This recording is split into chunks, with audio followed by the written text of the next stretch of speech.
बंगालच्या उपसागरात तयार होत असलेला कमी दाबाचा पट्टा 13 किंवा 14 जून नंतर विदर्भात मान्सून घेऊन येईल असा अंदाज भारतीय हवामान विभागानं वर्तवला आहे। सध्या नागपुरात तापमानाचा पारा 43 अंशांवर पोहोचला असून उन्हाची तीव्रता जाणवते आहे। यातच नागरिक चातकाप्रमाणे पावसाची प्रतीक्षा करत आहेत। रविवारचा दिवस नागपूरकरांसाठी तापमानानं होरपळून टाकणारा ठरला।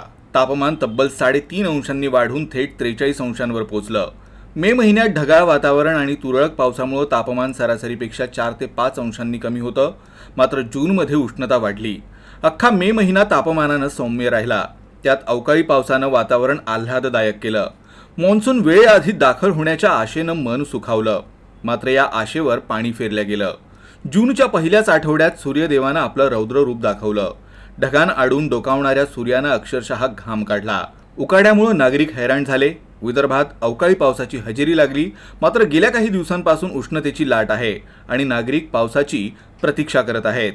मृग नक्षत्र सुरू होऊन सुद्धा पावसाचं आगमन झालं नाहीये।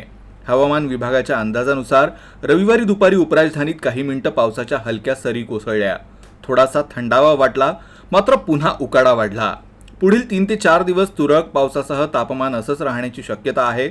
नागरिकांना उकाड्यापासून बचावासाठी काळजी घेण्याचं आवाहन करण्यात आलंय। तर पावसाबाबत बोलायचं झाल्यास गडचिरोली मार्गे विदर्भात दाखल झालेल्या मान्सूननं सध्या ब्रेक घेतलाय।